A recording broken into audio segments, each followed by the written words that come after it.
Bonjour à toutes et tous et bienvenue sur Laurent Serre Technique de Vente. Alors je suis ravi de vous retrouver aujourd'hui pour parler d'une chose qui est totalement essentielle pour les commerciaux, l'art du closing. Effectivement, le commercial qui ne conclut pas ses ventes n'a aucune chance ou très peu de chances de progresser. Et je vous promets que si vous suivez les stratégies que je vais vous présenter aujourd'hui, vous conclurez vos affaires comme jamais et vous augmenterez concrètement vos ventes. La capacité à conclure des ventes, c'est vraiment quelque chose d'incontournable pour tous les professionnels de la vente. Alors professionnel direct ou indirect. Quand vous êtes un entrepreneur, vous êtes un professionnel de la vente. Parce qu'effectivement, quand on est un entrepreneur, avoir un super produit, un super service, ce n'est pas suffisant. Et il y a quelque chose qui est très déstabilisant, c'est qu'on se voit souvent avec des clients et avec votre client, ça va très bien. Vous faites un super bon entretien, il vous présente ses attentes, ses besoins. Vous allez chercher les enjeux derrière qui sous-tendent ça, ce qui fait que ça crée de la motivation chez le client. Vous avez un client, vous le voyez, donc qui est embarqué dans la vente, qui a envie de faire avec vous. Et puis au dernier moment, le client vous dit je vais réfléchir. Vous avez bien traité les objections, comme je le présentais dans cette vidéo au-dessus. Et là, malheureusement, d'un coup, le client, il vous dit je vais réfléchir, malgré qu'il soit chaud et ainsi de suite. Le closing, c'est exactement à ce moment-là où il doit se déclencher. En fait, juste avant. Et dans la vidéo sur le traitement des objections dont je parlais juste avant, je vous présente ça très bien. Donc, le moment du closing, c'est le moment où vous avez résolu les objections réelles, les objections concrètes, et où votre client, il commence à y avoir un flottement, et là, vous devez closer. Pourquoi? Parce que même si votre client il a envie, ce que vous allez lui proposer, ça va changer ses habitudes. Ce que vous allez lui proposer, ça va être quelque chose de nouveau. Et le frein au changement est puissant. Et le frein au changement, ce n'est pas des gens qui n'ont pas envie de changer, qui ne changent pas. C'est des gens qui ont envie de changer, qui n'arrivent pas à changer. Ce sont nos clients. Et le closing est là en fait pour passer du monde des idées, on discute d'une idée qui a l'air super sympa, au monde de l'action. Donc si vous ne closez pas, vous n'avez aucune chance d'avancer, y compris si vous avez un bon produit et si vous avez de bons clients qui comprennent l'utilité de votre produit. Alors maintenant, nous allons plonger dans les 10 stratégies clés pour vous aider à maîtriser l'art du closing. Et la première tactique, en fait, c'est le langage corporel. Effectivement, votre langage corporel, il doit transmettre la confiance, l'enthousiasme et l'intérêt que vous avez pour l'autre. Ça, c'est hyper important. Je ne sais pas comment font les vendeurs de fenêtres pour jouer la comédie. Alors, on le sait un petit peu. En fait, ils sont tellement motivés par la prime. Mais ça, c'est vraiment des closings qui sont délétères pour votre morale. Je vois donc des gens qui travaillent dans de la vente qui n'est pas très éthique et qui arrivent à closer sur l'enthousiasme.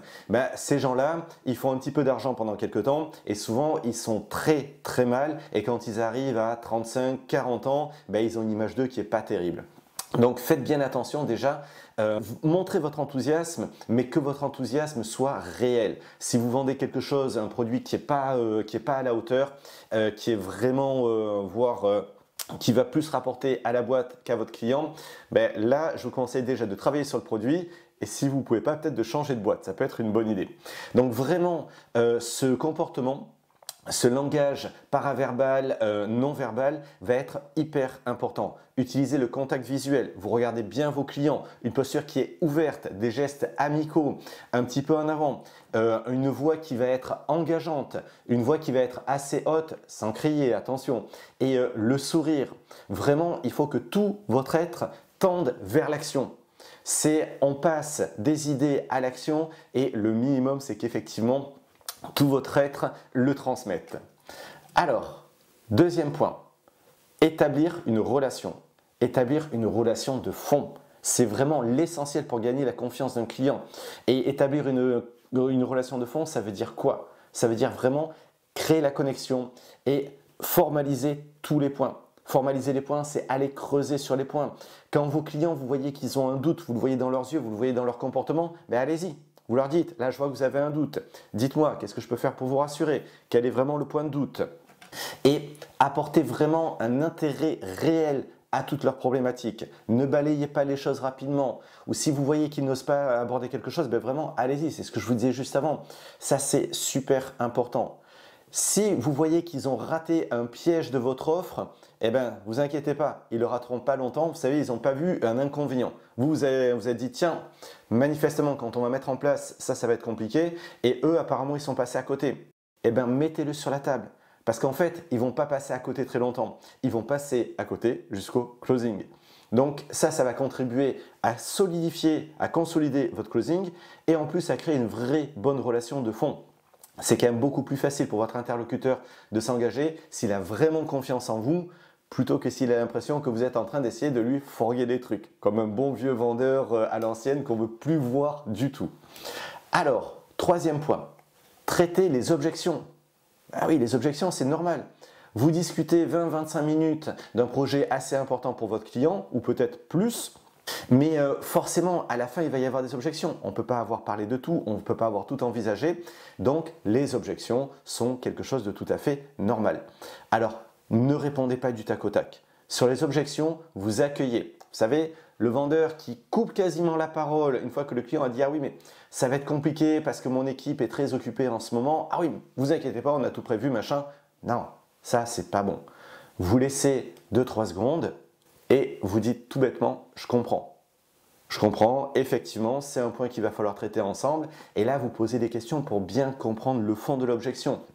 Où ils en sont, s'ils sont débordés, est-ce qu'ils sont débordés tout le temps ou est-ce que là c'est ponctuel et comment on peut les aider à être moins débordés. Vous voyez, nous par exemple, c'est une objection qu'on a souvent. Et bien, ce que je fais aujourd'hui, c'est que je fais de la gestion du temps en amont des formations avec mes académiciens pour qu'ils arrivent à profiter pleinement de la formation parce qu'on avait cette problématique-là. Donc vraiment traitez les objections et sachez faire la différence entre une vraie objection et une objection irrationnelles en fait, qui sont les objections qui servent à procrastiner pour dire je vais réfléchir et ainsi de suite et ne pas s'engager. Donc ça, dans la vidéo dont je vous parlais précédemment sur les objections, vous avez vraiment la technique pour différencier l'une et l'autre. Point suivant, créer un sentiment d'urgence. Alors créer un sentiment d'urgence, c'est un puissant motivateur pour vos clients potentiels, pour vos prospects que vous êtes en train de signer. Et il y a des gens qui me disent « Ah ouais, mais créer le sentiment d'urgence, c'est pas fair play, c'est artificiel. » Je dis « Oui, c'est artificiel et c'est parfaitement fair play. » Parce que si vous ne faites pas ça, vous aurez du mal à avancer. Si vous voulez, votre client, votre prospect en fait, qui n'est pas encore client, ben là, il est bloqué par une action irrationnelle, par la procrastination. Et en fait, s'il a le temps, sa tendance à procrastiner va lui dire « Ouais, de toute façon, on va bien réfléchir. » C'est toujours très bon de réfléchir. Vous voyez, l'excuse de réfléchir, en fait, elle est puissante quand même. Parce que réfléchir, c'est toujours quelque chose qu'on a beaucoup valorisé dans nos sociétés. Les gens qui ne réfléchissent pas sont des crétins. Ce qu'on ne dit pas, c'est que les gens qui réfléchissent trop ne font rien. Donc le sentiment d'urgence, eh bien, effectivement, c'est quelque chose qui va aider votre client à passer le cap. Donc c'est quelque chose qu'il faut utiliser. Si vous ne l'utilisez pas, eh ben, vous allez voir, vous allez vous retrouver à faire des follow-up à n'en plus finir et au bout d'un moment, votre client, il va passer à autre chose, il va vivre avec son problème, continuer à être enquiquiné au quotidien par son problème. Mais bon, c'était comme ça avant, c'est comme ça après, tant pis. Non, alors pour le sentiment d'urgence, c'est des offres limitées dans le temps, des stocks limités. Nous, par exemple, on a des places. On a dans un groupe Booster Academy, il y a 6 personnes. Et bien, une fois que les 6 personnes ont signé, on passe à autre chose. On passe à un autre groupe qui commencera plus tard. Donc, n'hésitez pas et même créer ce sentiment d'urgence. C'est vraiment aider votre client à passer le cap. Point suivant. Écoutez plus que parler. L'écoute active, c'est vraiment essentiel dans les ventes. Posez des questions ouvertes, creusez, écoutez les réponses, essayez de mieux comprendre leur situation qu'ils ne la comprennent eux-mêmes. Ça, vous allez voir, c'est ultra puissant. Quand quelqu'un vous dit « je veux réfléchir », ok, je comprends. Quels sont les points qui vous semblent encore flous, qui ne sont pas clairs? Non, mais tout est très clair, j'ai bien compris. D'accord, mais du coup, vous voulez réfléchir à quoi? Et vous laissez des blancs. Et vous allez voir en fait que les gens sourient et après ils vont vous dire « Non mais j'ai besoin de prendre du recul, de la hauteur ». Et là, c'est là que vous allez vraiment utiliser une des techniques de closing les plus puissantes, c'est la projection. La projection qui va s'appuyer sur les enjeux des clients, pas sur votre volonté de déployer votre produit. Ah, vous allez voir, ça va être super quand on va mettre en œuvre, ainsi de suite. Non. C'est aujourd'hui, vous m'aviez dit que vous aviez tel problème, d'où la nécessité de faire une très bonne découverte et que ces problèmes avaient tel impact. Ça, dans les techniques de questionnement, c'est toujours quelque chose de puissant. Ok, vous avez des attentes et des besoins? Très bien. Et pourquoi avez-vous ces attentes et ces besoins? Là, souvent, on va sur les enjeux. Ok? Et pour savoir si c'est vraiment des enjeux, une fois que les gens vous ont dit pourquoi ils avaient ces attentes et ces besoins, quelles sont les conséquences si ça continue comme ça? Quelles sont les conséquences si vous ne traitez pas le problème? S'il n'y a pas de conséquences, vous aurez du mal à closer. Mais s'il y a des conséquences, c'est votre levier de closing. Donc vous êtes à la fin de votre entretien, vous laissez parler, vous laissez parler, vous laissez parler, et vous avancez le clou avec votre closing. Une fois que vous voyez que ils veulent réfléchir, mais en fait ils ne savent pas à quoi, tout est clair, et une fois que ça c'est bien clair pour tout le monde, que vous avez laissé ce bon vieux blanc et qu'il y a un peu de gênance, vous voyez, c'est un peu gênant, ce blanc il n'est pas très agréable, mais c'est là où on y va. C'est là où vous dites, écoutez, en fait, il n'y a pas vraiment à voir. Par contre, le problème dont vous nous avez parlé, qui a tel impact, celui-ci, il existe toujours et on n'est pas en passe de le régler, sauf si effectivement on peut faire notre réunion de lancement mardi 27 ou le jeudi 29. Qu'est-ce qui vous arrange le mieux? Et là, on est en closing. On a enfoncé le clou et on passe à autre chose. Alors, après, le bon ton de voix. Le ton de voix, c'est vraiment hyper important parce que vous devez être en même temps convaincu, confiant, constructif, ne pas être agressif. Dans ces cas-là, on peut se mettre à parler rapidement. Et moi, je sais que dans le closing, je me mets dans une situation mentale où je suis hyper engagé. Parce que je me mets à la place du client. Alors c'est bête, hein, mais un bon closing, c'est beaucoup d'empathie. Je me mets dans la place du client et des fois, ça me révolte de laisser le client dans cette situation ou que lui-même laisse ses équipes dans cette situation. Et c'est ça qui vous donne l'énergie pour avoir ce bon ton de voix. Un ton qui soit sûr, un ton qui soit affirmé, mais un ton qui ne soit pas agressif. Ça, c'est hyper important. Et pour ça, je vous dis, c'est l'état d'esprit. Il faut que vous soyez révolté de laisser le client dans cette situation alors qu'en fait, il a toutes les chances d'avancer avec votre solution. Et le point suivant, on va revenir sur terre, c'est-à-dire que le closing, c'est pas one-shoté. La plupart des gens confondent closing et one-shot. On fait un closing, ça veut dire qu'on signe de suite. Non, en fait, idéalement, c'est ça. Mais il y a beaucoup de fois où vous allez closer et vous n'allez pas one-shotter. Vous n'allez pas repartir avec un contrat signé. Déjà parce que ce n'est pas toujours possible et puis parce que vous allez quand même avoir un client qui va avoir un frein qui va être trop important. Par contre, ce qui est important, c'est que quand vous le quittiez, vous ne soyez plus en situation de on réfléchit à la possibilité de mettre en place. C'est vraiment, on a bien compris qu'il était utile de mettre en place et on va mettre en place. On est d'accord pour dire que oui, c'est important. Et là, le suivi, qu'on appelle follow-up, c'est hyper important. Le suivi doit être le plus proche possible. Si vous n'avez pas réussi à décrocher un oui de suite, vous mettez la plus petite distance. On reprend l'exemple de la personne qui veut réfléchir et on a bien sorti les enjeux, on s'est montré engagé, elle nous dit non, mais moi je ne décide jamais le jour même. Bon, écoutez, très bien, je comprends, posez-vous tranquillement. Demain après-midi, je vous passe un petit coup de fil et on fait le point. Et après, vous allez faire ce suivi comme ça, le plus proche possible. Et n'hésitez pas à passer voir les gens physiquement. Ça, c'est très puissant. Si vous pouvez le faire, n'hésitez pas à aller voir les gens physiquement. Alors, pas forcément le premier coup, sauf si vous pouvez, voilà. Mais la présence physique, c'est une autre dimension. Quand vous êtes à distance, il y a beaucoup de ventes qui sont à distance aujourd'hui, il y a moins d'impact. Donc le suivi, vous le faites par téléphone ou un petit SMS ou des choses comme ça, suivant le rythme. Essayez de passer physiquement. Un autre point qui est très puissant, c'est la preuve sociale. La preuve sociale, c'est un outil qui va vraiment établir la confiance et la crédibilité auprès des clients essentiels, mais qui ne va pas faire votre closing. Ce n'est pas suffisant. La preuve sociale, c'est juste une surcouche qui va vous permettre, si par exemple l'appuyer sur les enjeux, ça n'a pas été suffisant, vous pouvez mettre la preuve sociale en place. Mais attention, parce que la preuve sociale, elle va appuyer votre closing, elle ne va absolument pas le faire toute seule. Parce que vous allez voir que la plupart des gens vont vous dire que chez eux, c'est un petit peu différent. Alors, ils vous disent ça, c'est une pure défense. C'est-à-dire, c'est purement intellectuel et derrière, ils ne sont pas trop aux manettes. C'est la procrastination qui parle. Donc, quand vous avez donné vos enjeux, vous donnez de la preuve sociale et regardez quand même avec vos collègues et on a fait ça. Ah oui, mais ils n'étaient pas exactement dans la même position. Non, ils ne sont pas exactement dans la même position aujourd'hui. Et moi, ce que je vous demande, c'est qu'on avance ensemble pour régler ce point. On y va ? On est bon mardi pour notre lancement? Et là, vous allez voir que quand vous additionnez la preuve sociale, même si les gens vous disent oui, mais chez eux, donc chez nos confrères, ainsi de suite, c'est pas pareil, ils ont tendance à passer plus facilement parce que ça donne du concret. On s'assimile à notre groupe. Alors attention, faites de la preuve sociale sur des gens qui leur ressemblent. Et même s'ils vous disent ils ne me ressemblent pas tant que ça, ils savent qu'ils se mentent. Mais ne faites pas une preuve sociale qui est trop éloignée parce que sinon ça va vous desservir. Le point suivant, c'est le fait d'être incollable.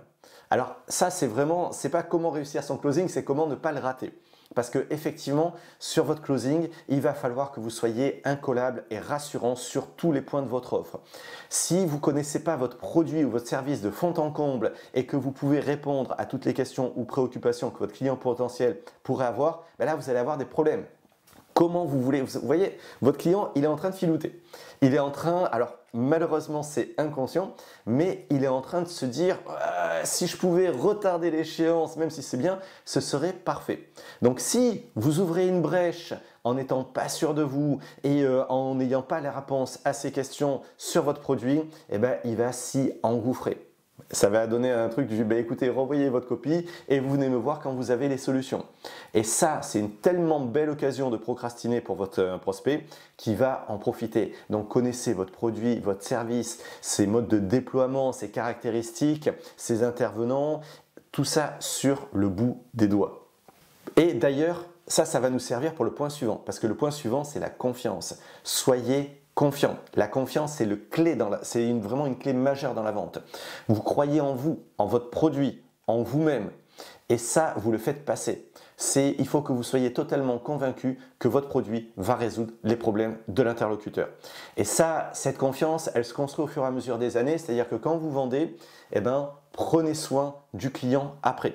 Même quand vous êtes en vente et qu'il y a une équipe de déploiement derrière, c'est essentiel de prendre des nouvelles de son client, de voir comment ça se passe et si ça se passe moyen, d'aller lui filer un coup de main pour que ça se passe bien et de mettre ce coup de main dans votre offre. C'est hyper important. Nous, on fait ça tout le temps chez Booster Academy. Quand on voit qu'il y a des gens qui ont des difficultés, on va leur donner un vrai coup de main. Et après, on formalise ce coup de main pour pouvoir le proposer à d'autres qui éventuellement pourraient avoir ce genre de difficultés. Et vous voyez, là, vous construisez une base de données qui est énorme. Ça vous permet d'être sûr de vous, d'être sûr que vous obtiendrez le résultat. Parce que le manque de confiance, souvent, c'est qu'on fait des promesses, mais on n'est pas sûr de pouvoir les tenir. Et ça se voit sur nos têtes parce que nous sommes honnêtes, pour la plupart, j'espère. Et du coup, on ne peut pas avoir l'air confiant si au fond, on ne l'est pas du tout. Donc voilà les 10 tactiques que j'aime bien mettre en avant pour conclure des ventes comme un pro.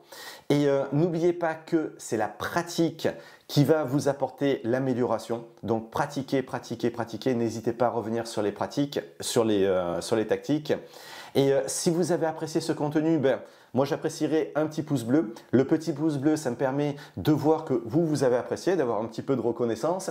Ça permet aussi à YouTube de mettre la chaîne en avant. Alors là, j'ai une croissance de la chaîne qui est assez incroyable puisque je suis à l'heure où je vous parle, dans les 1600 abonnés avec une dizaine d'abonnés supplémentaires tous les jours. Et la chaîne est bien partie et surtout, j'ai de plus en plus de demandes de coaching, d'accompagnement et ça me fait extrêmement plaisir parce que ce que je vous présente dans les vidéos, ce sont des bonnes tactiques mais pour réellement les mettre en place, c'est vrai qu'il n'y a rien de mieux que la pratique. Donc n'hésitez pas à prendre du coaching en dessous dans le lien qui est dans les commentaires.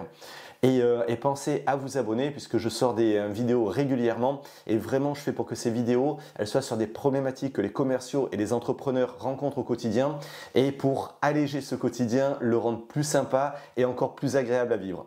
Je vous souhaite une excellente journée, d'excellentes ventes et une grande réussite à toutes et tous. Salut!